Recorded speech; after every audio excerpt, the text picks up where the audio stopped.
ça y est, tu arrives à un carrefour.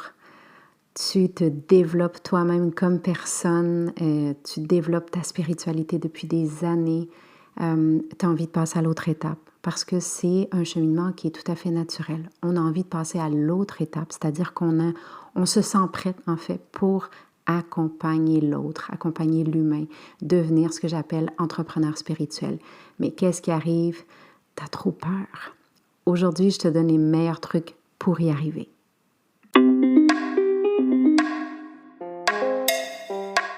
Namasté, bienvenue au podcast Sorcellerie Blanche. Ce projet de cœur a démarré en 2019 et on continue depuis. Si t'es ici, c'est que la sorcellerie blanche sous toutes ses formes t'attire. Tu vas donc entendre parler de chamanisme, d'ésotérisme, d'holisme avec des gens comme toi et moi. On s'inspire, on partage, on dédramatise et on se motive. Je suis Gaïa Charline, âme nomade et créatrice, passionnée de la vie, de chai latte, de conversations profondes, de planches à neige, de bulldog français et d'entrepreneuriat spirituel. J'accompagne des femmes médecines à transitionner vers l'entrepreneuriat spirituel en toute simplicité. Je pourrais te nommer les 1001 choses que je fais, mais je pense que le plus important, c'est que tu connaisses mon essence. Alors, bienvenue dans mon univers où ensemble, on se rappelle que la plus belle des magies, c'est celle qu'on porte à l'intérieur. Alors, on sort nos balais, belles sorcières, et on dépoussière ce qui est déjà là.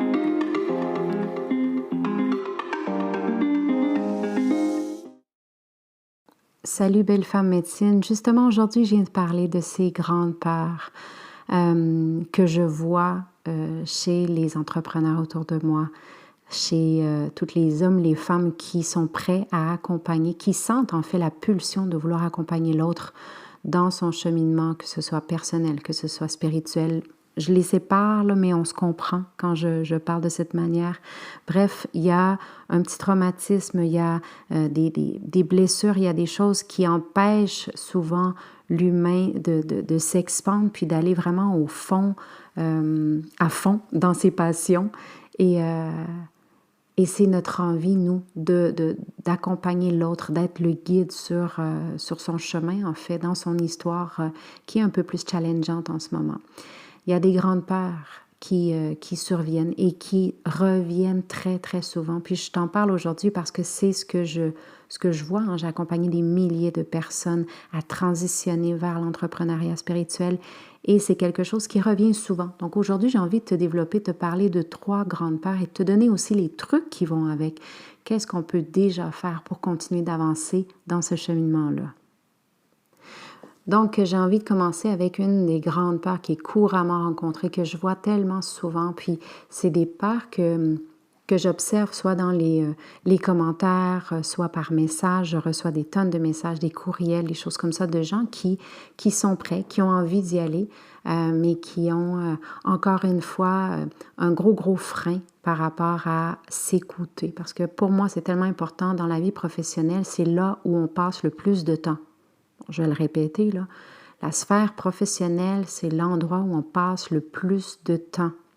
Donc, pourquoi ne pas choisir d'être épanoui? Pourquoi ne pas choisir d'être passionné la plupart du temps, de se sentir réalisé? C'est encore quelque chose qui m'échappe et j'ai de la difficulté à comprendre comment les gens restent dans une sphère qui peut être tellement toxique quand on a le choix. Mais c'est ça, c'est qu'on nous fait croire parfois qu'on n'a pas le choix, on nous fait croire que ça va être difficile, que c'est épeurant de sortir de cette zone du connu. Parfois, il faut juste aller chercher des outils, il faut juste se faire accompagner, il faut juste mettre en lumière, avoir plus de clarté pour faire le pas. Bref, aujourd'hui, la première grande peur que j'observe chez les personnes qui ont envie de transitionner vers l'entrepreneuriat spirituel, c'est la peur de ne pas réussir financièrement. Il y a beaucoup d'entrepreneurs spirituels qui ont peur de ne pas pouvoir générer de revenus suffisants pour soutenir leur vie, leur activité, leur mode de vie en fait. Ces gens-là ont souvent peur de ne pas être en mesure de pouvoir payer pour tout, de vivre dans l'insécurité financière, de ne pas trouver ou atteindre la stabilité financière aussi. C'est quelque chose qui est très, très, très fréquent et je ne veux pas le banaliser parce que c'est un fait et c'est réel et c'est vrai. C'est une peur qui est là. C'est une peur qui se présente aussi à ma porte assez fréquemment. Moi, ça fait depuis 2012 à temps plein que je travaille à mon compte. Donc, c'est comment arriver à passer par-dessus cette peur-là, même si elle est là. Pourquoi cette peur-là, elle est là? Un, parce qu'on se fait bombarder par le matérialisme. Donc, on le voit là, dans tout ce qui se passe sur les réseaux sociaux, on est toujours invité à acheter, à dépenser, à améliorer. On nous fait croire que c'est la manière dont on va être content et qu'on va trouver le bonheur et la paix et tout ça. Quand pourtant, quand on vient remplir ce besoin matériel, ben normalement, ça ne dure pas longtemps. C'est une sensation qui est éphémère, qui va nous amener à une prochaine et une prochaine. Et c'est une roue, finalement. Donc, on reste dans cette roue-là et on continue. Finalement, on travaille juste pour générer des revenus, pour pouvoir s'acheter des trucs qui nous mettent encore plus dans un trou. Donc, on sent qu'on doit encore plus travailler. Vous voyez, il y a beaucoup de choses comme ça qui sont là. Il y a aussi le coût de la vie qui augmente sans cesse et qui nous permet de repenser nos priorités financières et tout ça. Comme je disais, c'est un fait, c'est une peur qui est là, c'est une peur qu'on doit prendre en considération. Donc, un petit truc peut-être pour comment résoudre cette première peur, en fait, cette peur de ne pas réussir financièrement, c'est d'établir une planification financière à la base. Il faut vraiment clarifier ça. Souvent, quand j'accompagne les personnes qui transitionnent vers l'entrepreneuriat, je leur demande combien souhaites-tu générer par mois? Parce que c'est une question qui doit être claire. On doit amener de la clarté là aussi. Et les gens ont soit peur de le dire, soit ils sont gênés, ou soit vraiment ils disent, ben moi, avec 500 000 euros, tu sais, on ne se donne pas cet espace de vouloir avoir un salaire ou quelque chose qui nous permette réellement de vivre bien de notre activité. Donc, pour moi, mettre de la clarté, il faut prendre le temps de créer un plan financier qui est réaliste pour notre entreprise. Et c'est important aussi d'identifier nos objectifs financiers, c'est-à-dire que quand j'identifie les objectifs, en fait, qu'est-ce que je veux apporter? C'est une émotion qui est dans mon corps, c'est de ne pas sentir cette peur, c'est d'avoir la tranquillité. C'est important d'évaluer les coûts, de déterminer les tarifs aussi, de créer un plan de revenus. Moi, c'est dans les premières étapes qu'on fait dans le Momentum, c'est de créer un plan justement avec la grande vision. Il faut avoir une vision claire des finances afin de gérer mieux notre activité, prendre des décisions éclairées et savoir qu'est-ce qui est bon pour moi, dans quelle direction est-ce que je peux aller. Par exemple, il y a des gens qui vont venir vers moi, des massothérapeutes, et qui vont souhaiter avoir plus de revenus avec leur entreprise, mais soyons honnêtes, on ne peut pas faire 80, 60, 50, 30 massages par semaine. C'est pas le but non plus. C'est pas de travailler dur pour gagner beaucoup plus d'argent, par exemple, qu'on peut faire maintenant. Il y a différentes manières de générer des revenus. Et ça, c'est une des clés que j'enseigne dans le Momentum, c'est comment diversifier son offre. Comment avoir différentes manières pour différents budget, parce que notre clientèle on peut avoir une clientèle qui a envie de faire des petits trucs de temps en temps, mais on peut avoir aussi une clientèle qui est réellement engagée à un changement profond. Donc, évidemment, la manière d'accompagner, le style d'accompagnement et les tarifs vont changer. Donc, c'est important d'être clair avec soi. Une des grandes valeurs que je prône pour les peurs, puis surtout au niveau de l'argent, c'est se réconcilier avec l'argent. On travaille beaucoup avec la roue médecine, justement. On va aller voir quel téléchargement est-ce que j'ai eu comme programmation par rapport à l'argent, par rapport à mes ancêtres, par rapport à mon arbre. On va vraiment aller voir ça dans le programme parce que c'est important. Comment est-ce que moi, aujourd'hui, je vis ma relation avec l'argent? C'est hyper important d'aller travailler là-dessus parce que, comme je dis souvent, c'est que pour se sortir de sa prison, ben, il faut quand même que je vois les barreaux. Donc, aller observer quelle est ma relation avec l'énergie de l'argent. C'est hyper important. 2, avoir un plan qui est hyper clair par rapport à comment est-ce que je peux générer des revenus. Comment est-ce que ça peut se faire, ça? Parce que si je ne sais pas le comment, c'est que je cours derrière quelque chose sans avoir de stratégie. Parlant de stratégie, un autre truc que je peux donner par rapport à ça, c'est vraiment de développer des compétences en marketing, en stratégie. Ce que je dis toujours, c'est que tu peux avoir le meilleur accompagnement au monde, le meilleur massage, le meilleur soin énergétique, le meilleur programme, mais si personne ne sait que tu as ça, tout ça ne sert à rien. Donc, il faut absolument, pour passer par-dessus cette première peur que je te parle aujourd'hui de ne pas réussir financièrement, c'est de développer des compétences en positionnement, en marketing, d'investir dans le développement personnel, dans le développement professionnel pour avoir et acquérir des compétences en marketing et en vente. Mais on s'entend, il faut faire attention parce que comme on est dans l'accompagnement humain, c'est-à-dire que le message marketing, le positionnement n'est pas le même, par exemple, que pour vendre une chandelle ou pour vendre quelque chose qui est tangible.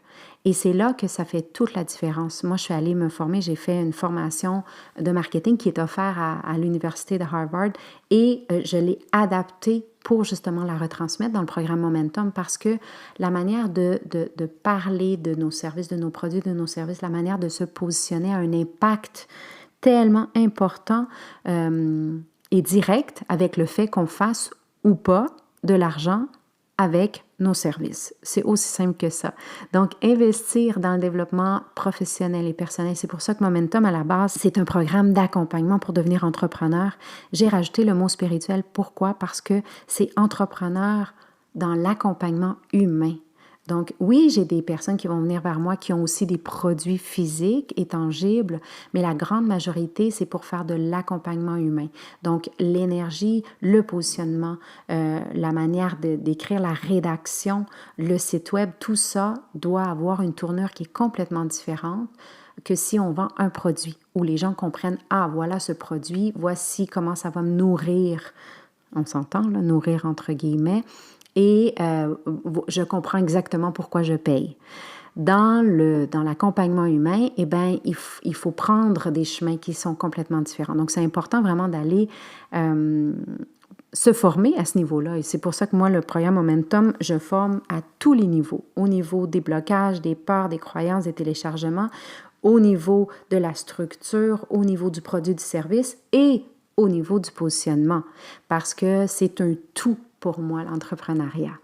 Donc, apprendre à promouvoir ses produits, ses services de manière, j'ai envie de dire authentique, de manière intègre, efficace, à cibler les gens correctement, c'est important parce qu'on communique d'une certaine manière, communiquer la valeur de ce qu'on offre aussi, parce que plus on va se sentir à l'aise dans ces domaines-là, plus on va être en mesure de générer des revenus satisfaisants.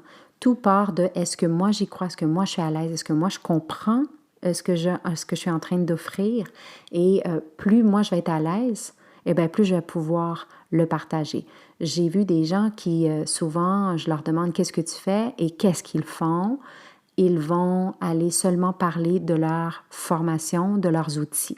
Donc, je suis, par exemple, je ne sais pas, sophrologue, magnétiseuse, masseuse et tout ça. Les gens, sincèrement, ne comprennent pas.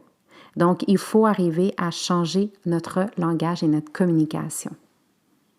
La deuxième grande part que j'ai envie aujourd'hui de développer avec toi pour peut-être que tu ouvres la porte enfin sur l'entrepreneuriat, que tu écoutes ton âme qui a envie de s'exprimer et que tu puisses utiliser ta personnalité pour servir ton âme, c'est cette peur de ne pas être légitime ou de ne pas être assez compétente. Je t'entends déjà faire comme « Ah oui, c'est tellement moi ça! » Eh bien, ça arrive à tout le monde. Hein? On passe toutes par là et c'est pour ça que j'en parle si ouvertement aujourd'hui. Si j'en parle, c'est parce que moi aussi, j'ai passé par là. Les entrepreneurs spirituels, les accompagnateurs, accompagnatrices de l'humain peuvent se sentir intimidés par la concurrence, par la compétition, de voir que l'autre, ça fait plus longtemps que moi, etc., etc., ou douter même de ses propres compétences ou de ses propres capacités à apporter une réelle valeur à ses clients. Il faut se rappeler que tout le monde commence par le début. Il n'y en a pas de truc. Il faut commencer par un premier soin, un premier massage, un premier podcast, un premier live, un premier positionnement. Et c'est ça, il faut se rappeler de ça. Cette peur de ne pas être légitime ou pas être compétente, On peut avoir peur de ne pas être prise au sérieux aussi, de ne pas être perçue comme légitime dans son domaine ou de faire du n'importe quoi. Ou même, je sais, en Europe, on dit souvent peur d'être perché. C'est quelque chose qui est ressorti quand même assez souvent. La réponse que j'ai à offrir à ça, de cette peur de ne pas être légitime ou assez compétente, c'est vraiment, un premier point, c'est d'investir dans ton développement personnel. Ça revient un peu au premier point que j'ai développé. Pourquoi? Parce que plus je vais me convaincre, plus je vais, même je vais te dire, là, dédramatiser, là, rendre un peu plus banal, tu sais. Être perché, c'est parce que justement, on est tellement, on s'élève, on s'élève, on s'élève, on se perd tellement en haut. Revenir les deux pieds sur terre, se rappeler que je suis humaine d'abord et avant tout et que je parle à qui? À des humains, des humaines. Donc, continuer à se former, à se perfectionner dans son domaine d'expertise, c'est pas de se prendre 3 millions de formations, c'est pas ça. C'est avec la formation que j'ai, est-ce que je la sens dans mon corps? Est-ce que je la vis? Est-ce que je la respire? Est-ce que si Gaïa me met sur un stage, est-ce que je suis capable d'en parler pendant 30 minutes de ça, tellement je suis passionnée par ça et je peux te dire les changements que ça apporte, je peux te dire mes expériences à moi. Vraiment, c'est de se perfectionner là-dedans. Puis se perfectionner, là, pour moi, là, je vais te le dire d'abord et avant tout, c'est que plus je vais être dans l'action, donc d'offrir, d'y aller, de partager, eh bien, plus je me perfectionne. Il n'y a pas d'autre moyen. Parce que je peux prendre toutes les formations là, qui existent sur le marché, les 1001 formations que je dis toujours, mais finalement, là, qu'est-ce que ça fait? C'est que, je retourne au point numéro 1, tu sais, j'ai peur de demander en retour. Donc, j'ai une relation qui est malsaine avec l'argent. Donc, je vais me prendre plus de formation, en pensant qu'un jour, je ne sais pas, l'argent va revenir, mon retour sur tous mes investissements va tomber du ciel. Je ne sais pas qu'est-ce qui pourrait se passer avec ça. Ou que quelqu'un va enfin dire, oui, elle est légitime, sortez le tapis rouge. Elle a fait sa 56e formation, elle est légitime, sortez les trompettes. Vraiment, c'est une course, encore une fois, à remplir un vide qui, finalement, ce vide peut se remplir que par le don, le partager, l'offrir à l'autre. Si j'ai une formation de Reiki, qu'est-ce que je fais? Je vais aller offrir des soins Reiki à moi, à l'autre, je vais me confirmer et c'est à travers l'action, c'est à travers le mouvement, c'est à travers ça que je vais me légitimiser. Parce que dans le fond, on cherche une légitimité souvent à l'extérieur, mais c'est de soi. Il faut que moi, je me sente comme ça, je sente que je suis assez, je sente que je me sens bien là-dedans. Et ça, on peut le faire bien sûr par des formations, on peut le faire par du mentorat, la participation à des événements, des conférences, comme je te disais. Moi, dans le programme Momentum, les 2 premiers modules, c'est vraiment, c'est un processus de légitimisation. C'est vraiment ça qu'on fait. On va aller passer par-dessus ses peurs, on va aller se confirmer sa médecine, on va aller voir sa zone de brillance, on va aller vraiment l'intégrer, la sentir à l'intérieur de soi pour que ça devienne tellement simple de pouvoir par la suite en parler et le partager. Et je continue de te dire que de développer constamment tes compétences en te mettant en action, c'est là que tu vas te sentir plus confiante, plus légitime dans ton rôle d'entrepreneur spirituel. Il y a aussi trouver un soutien, une communauté. C'est pour ça que moi, de mon côté, quand j'offre le programme Momentum, il y a aussi du coaching personnalisé, il y a aussi la communauté de toutes ceux et celles qui ont participé au programme. J'ai aussi mon groupe entrepreneurs sur Facebook parce qu'on partage des trucs toujours là-dedans, de s'entourer de personnes qui partagent ces valeurs, qui sont également engagées dans le domaine de l'entrepreneuriat. Moi, je suis dans l'entrepreneuriat depuis, tu le sais, des années, donc je partage mes trucs, je partage mes prises de conscience, mes enseignements, je partage les choses, surtout dans le momentum, les choses que je ne recommande pas de faire, les attentions, je lève des drapeaux, mais aussi tout ce qui fonctionne. Tout ce qui se dit qui fonctionne aussi. Donc, de rejoindre des groupes, des communautés en ligne, hors ligne, où on peut échanger, on peut apprendre, on peut se sentir soutenu, c'est tellement important pour justement travailler cette légitimité et cette compétence. Le partage d'expériences, le partage de conseils avec des personnes qui comprennent notre parcours peut renforcer sa confiance en soi puis se rappeler qu'on n'est pas seul. Ce que j'ai envie aussi de dire, par exemple, c'est femme médecine n'égale pas entrepreneur. Donc, pour moi, c'est hyper important qu'on apprenne à devenir entrepreneur. Devenir entrepreneur, ben, c'est la structure. C'est de se structurer. Comment me structurer dans ma non-structure qui est ma médecine? Comment laisser aller le flow, l'intuition du moment quand je pratique ma médecine? Mais la structure va faire que les gens vont savoir que je pratique cette médecine-là. Les gens vont avoir envie de venir vers moi. Les gens vont payer un tarif où ils vont se sentir confortables et moi aussi, qui va me permettre à moi de vivre de ça, de vivre de cette passion, de vivre de cette pulsion que j'ai à l'intérieur de moi. Donc, se sentir légitime et compétente, c'est de développer, d'un côté, des capacités entrepreneuriales. Donc, il y a tout le côté technique. Moi, en tout cas, j'enseigne beaucoup de techniques dans le programme Momentum pour le positionnement, pour offrir sa médecine différemment, donc de diversifier son offre et tout ça. Mais de l'autre côté aussi, il y a tout le développement personnel et spirituel qui se poursuit en parallèle. Moi, ça fait des années que je travaille, que je continue de travailler sur moi parce que ce que j'appelle, tu sais, à travers ma clientèle, c'est un miroir pour moi. Et ce miroir va me refléter les parts de moi que je dois aller approfondir, que je dois aller travailler, que je dois continuer de transformer, de guérir et tout ça. Donc, c'est tellement un cheminement qui est beau et qui doit être pris en considération qu'il y a tout ça là, qui va ensemble, en fait.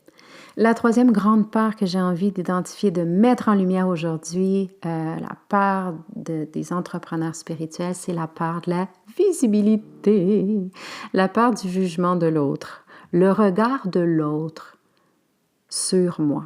Qui suis-je, moi, dans le regard de l'autre? Ça, c'est tellement gros. Puis encore plus quand on souhaite devenir entrepreneur. Quand on se lance dans l'entrepreneuriat spirituel, c'est nécessaire de se mettre en avant. C'est nécessaire. Parce que si je ne me mets pas de l'avant, les gens ne savent pas que j'existe, donc les gens ne vont pas venir vers moi. Ils ne savent pas que je travaille là-dedans. Donc, se mettre en avant et surtout partager ses idées. Quand je me mets de l'avant, en fait, c'est pas pour vendre des trucs. Je ne vais pas me mettre de l'avant pour vendre. Achète-moi ça, achète-moi ça, achète-moi ça, achète-moi ça. Les gens n'ont pas besoin de ça. Pour moi, se positionner dans l'entrepreneuriat spirituel, c'est d'abord et avant tout créer du lien. C'est juste ça. Parce que tu dois sentir mes énergies avant de me faire confiance pour que je puisse travailler avec toi une blessure, un blocage, une grande peur, un trauma, évidemment. Donc, c'est nécessaire de partager ses idées, partager sa voix, partager sa vision avec la communauté qu'on développe. Et je vois de plus en plus de gens qui ont peur des réseaux sociaux. J'ai peur parce qu'il y en a tellement qui font ça, il y en a tellement. Oui, il y en a tellement qui font ça, mais qui ne seront plus là dans 3 mois.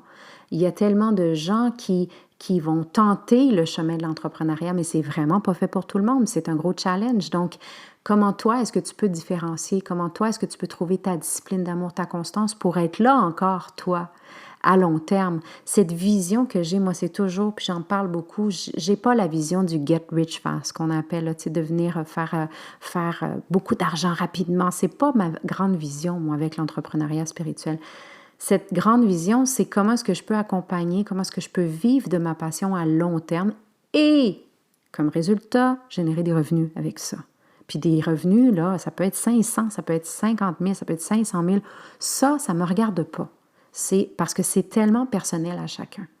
Mais le but, en tout cas, puis la manière de générer des revenus ou plus de revenus, c'est la constance. C'est simplement ça, c'est de faire quelque chose qui fonctionne et d'avoir cette discipline et cette constance pour poursuivre ce qui fonctionne et continuer de développer autre chose autour. C'est simplement ça, là.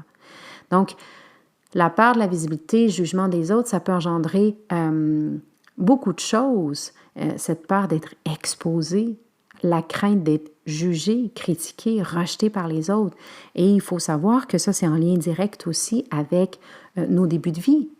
0-7 ans, qu'est-ce que j'ai téléchargé comme programmation, quelle a été ma vie et tout ça. Donc, c'est pour ça que dans mon accompagnement, dans le programme Momentum, moi, je vais beaucoup revisiter cet espace-là parce que il faut que je comprenne d'où ça vient. Encore une fois, il faut que je voie les barreaux de ma prison avant de vouloir m'en sortir. Si je ne suis pas consciente de ça, je ne peux pas travailler là-dessus consciemment. Donc, c'est puis de me rassurer parce qu'aujourd'hui, je suis une adulte, je ne suis plus l'enfant qui a peur. Donc, c'est vraiment de faire le processus, puis c'est drôle, j'en parlais avec une cliente cette semaine, c'est de faire le processus de passer de la petite fille, de la jeune fille à l'adulte, se positionner comme adulte. Et ça prend beaucoup de courage et c'est beaucoup de travail. Puis, tu sais, même moi, oui, des fois, je suis adulte, mais des fois, je retourne petite fille, des fois, je retourne jeune fille. C'est vraiment de trouver cette balance toujours. C'est un travail qui continue de soi avec soi aussi, hein? Puis cette part de la visibilité peut faire en sorte qu'on ne vivra pas jamais de sa passion. Donc, d'arriver à aller travailler ça parallèlement, de continuer à travailler cette peur de la visibilité, puis du jugement des autres. Puis, je l'ai vu beaucoup dans mes clientes dernièrement qui me disent « Ah, j'avais tellement peur, les filles, je l'ai fait. » Puis, elles viennent partager dans le groupe, justement, de soutien. Elles disent « Je l'ai fait. Et vous savez quoi? Je suis pas morte. J'ai même commencé à aimer ça. » Puis, la visibilité, c'est pas que des vidéos, c'est pas que des photos de soi. Il y a tellement de manières. Vous voyez, moi, par exemple, avec le podcast, c'est une des manières d'être visible où je partage mes idées, je partage ma voix, mais tu me vois pas. Peut-être que tu n'as jamais vu mon visage et c'est OK aussi. Donc, c'est de trouver, et c'est pour ça que j'ai toujours Momentum, c'est une grosse boîte à outils parce que je te donne tout ce qui peut être fait, tout ce qui se fait sur le marché. Maintenant, c'est à toi, après, dépendamment de ta personnalité, d'aller choisir ta voix, V-O-I-E, et de laisser aller ta voix V-O-I-X. Parce que ce qui est le plus triste dans cette part de la visibilité du jugement des autres, c'est que ça peut entraver la prise d'initiative, puis la volonté de se faire connaître. Donc, qu'est-ce qu'on fait? On vit une vie qui ne nous nourrit pas du tout. Et quand on n'est pas nourri dans notre sphère professionnelle, je sens que ça a des répercussions dans toutes les autres sphères de notre vie. Donc, les trucs que j'ai envie de te partager justement pour la peur de la visibilité et du jugement des autres aujourd'hui, ben, je t'en ai déjà donné certains, mais je t'en redonne d'autres, c'est de travailler sur ta confiance en soi, c'est sûr, sûr. D'investir du temps, de l'énergie dans ton développement personnel, ta confiance en toi, d'identifier puis travailler tes croyances limitantes, tout ce que tu as téléchargé, là, renforcer, ça se dit-tu renforcer? Ou renforcer. En tout cas, bref, tu auras compris, là, tu me connais. Ton estime de toi, cultiver ta vision, une vision positive de toi-même, de tes capacités surtout, hein, parce que l'entrepreneuriat, c'est de mettre en lumière ses propres capacités. Ça prend du courage. Plus on va être en paix avec soi-même, tu sais, plus je vais m'accepter, plus je vais m'aimer, plus je vais avoir confiance en moi, moins je vais être affectée par le jugement des autres. Parce que je vais choisir de me voir moi, dans mes yeux à moi. Et donc, le regard que papa, maman, frère, sœur, cousin, cousine, la communauté au complet peut avoir sur moi, je donne beaucoup moins d'importance. Même si ça va toujours rester, on est toujours un peu affecté, mais au moins, ce ne sera pas moi qui est vu dans les yeux de quelqu'un d'autre, parce que ça ne fonctionne pas à long terme. Ça va me bloquer complètement parce que je vais toujours m'imaginer ce que l'autre pense de moi, ce que l'autre dit de moi. Et finalement, je ne suis jamais moi à 100%. Donc, plus de moi, je polis encore plus cette version, ce moi qui est moi. Et ça m'aide beaucoup parce que plus je vais me voir moi, plus je vais me juger moi dans mes yeux, plus je vais apprendre à être douce, tu sais, puis me donner des chances. Et de me trouver bonne, puis de devenir, moi je dis toujours, je suis la meilleure cheerleader de moi-même, là. Un autre truc, c'est de commencer par des petites actions, c'est toujours ça, c'est de faire du découpage. C'est vraiment ce que j'invite à faire dans Momentum, on fait beaucoup de découpage, puis au bout de 10 semaines, on se rend compte, mon Dieu, tout le chemin parcouru, wow, j'ai l'impression qu'il a passé des années. Moi j'ai des filles qui me disent, j'ai l'impression d'avoir fait 10 ans de thérapie dans le Momentum. Mais c'est ça, c'est parce qu'on fait beaucoup de découpage. Tu sais, j'utilise la PNL au centre de ma médecine et tout ça. Donc, on fait beaucoup de PNL, de découpage. C'est pas nécessaire de se lancer immédiatement, là. Pas nécessaire de se mettre de la pression, de sentir l'urgence, là, puis d'avoir une visibilité totale, puis d'être partout et tout ça. Non. Puis c'est vraiment pas ce que je recommande non plus. Parce que ça invite à un autre message aussi, peut-être inconsciemment. On commence par des petites actions qui vont nous mettre à l'aise. OK? Donc, peut-être, ça peut être un podcast comme ça peut être un blog, ça peut être juste de commencer à se positionner 1, 2, 3 fois semaine, ça peut être des vidéos. Tu sais, chacun va trouver qu'est-ce qui va être bon pour être visible. Ça peut être des groupes de discussion en ligne, ça peut être la publication de contenu sur nos réseaux, mais le plus important, c'est que je vais dans les premières étapes là, qu'on fait, c'est de se connaître soi pour par la suite savoir qu'est-ce qui est bon pour moi selon ma personnalité. À mesure que je vais me sentir plus à l'aise, je vais pouvoir élargir ma visibilité progressivement. Moi, quand j'ai commencé avec une chose, vraiment une chose. Par la suite, j'appelle ça des tentacules, tu sais, j'ai fait pousser une autre tentacule, puis je suis allée me positionner différemment, puis après une autre chose, une autre chose. J'ai essayé aussi des manières de me positionner, d'être visible qui n'ont pas fonctionné. Moi, par exemple, YouTube, pour moi, ça ne fonctionne pas. Il y a quelque chose là que je ne suis pas capable je suis pas capable d'aimer cette plateforme-là. Il y a quelque chose, j'ai un blocage, il y a quelque chose qui, énergétiquement, ça ne va pas. Quand je vais sur YouTube, je le sens pas. Je sens que c'est vide. Il y a comme allô, allô, allô. Donc, pour moi, tu vois, c'est pas ma manière, mais pour d'autres, puis j'ai une de mes clientes qui a fait Momentum, qui est incroyable sur sa chaîne YouTube. C'est magnifique, c'est beau, puis je l'écoute, j'aime ça. Mais pour moi, ça va juste pas avec moi dans cette saison de vie. Ça veut pas dire que ça va pas changer. Un autre truc qui peut aider aussi pour la peur de la visibilité, du jugement des autres, c'est de se rappeler de sa grande vision. C'est vraiment ça. C'est quoi ma grande vision? Tu sais, c'est quoi aussi ma valeur? De revisiter ses valeurs. Moi, on le fait beaucoup avec moi, de revisiter ses valeurs en ce moment-ci, là. Et aussi, est-ce que c'est une valeur carotte ou bâton? Hein? Ça, c'est quelque chose que j'ai expliqué dans un autre podcast aussi. Je t'en reparlerai un autre jour, mais vraiment d'aller voir c'est quoi ma valeur? Puis est-ce que c'est vraiment une valeur profonde là? Ou est-ce que c'était la valeur de ma mère ou de mon père? Mais c'est d'aller revisiter ça, puis avec une grande honnêteté radicale, de toujours garder à l'esprit cette grande vision, cette valeur qu'on apporte à ses clients. Moi, je fais beaucoup de travail que j'avais appris quand j'ai fait le Business Mastery avec Tony Robbins.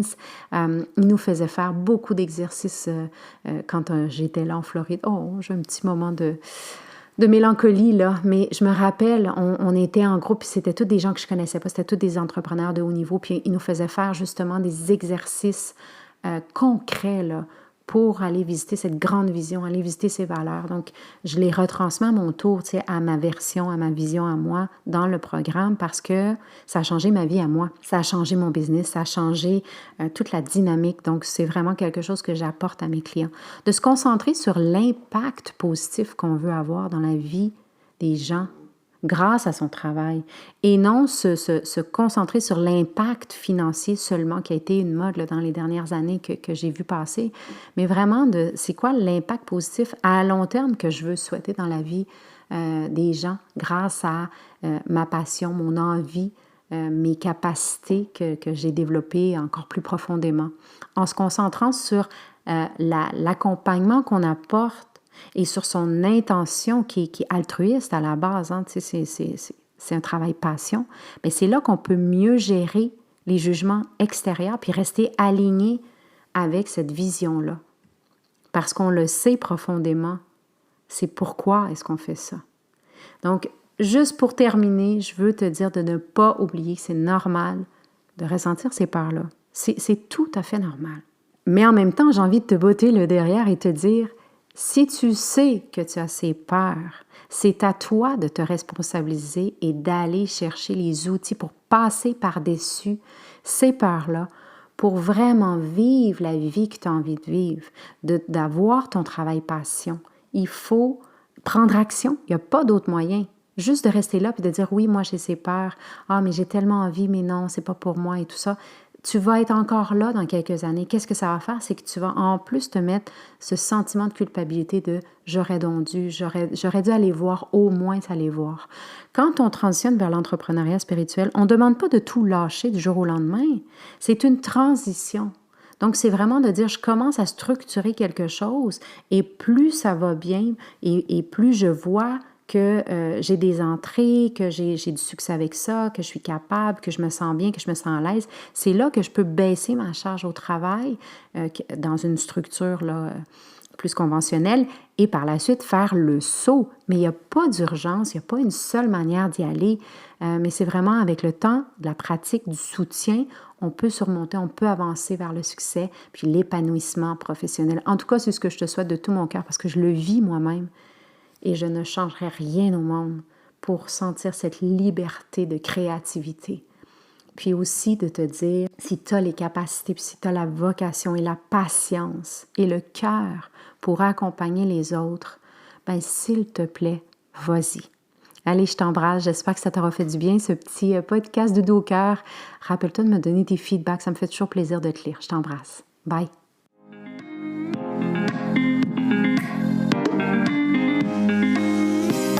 Si le sujet de la spiritualité t'inspire vraiment et que tu as un côté sorcière aussi, joins-toi à la tribu Gaïa sur les réseaux sociaux. Sur Facebook, la page Gaïa, @Gaïa Total, et le groupe fermé sur Facebook, Entrepreneur en devenir, ou sur Instagram, je suis Gaïa Total. Visite mon site web www.gaiatotal.ca pour en savoir encore plus.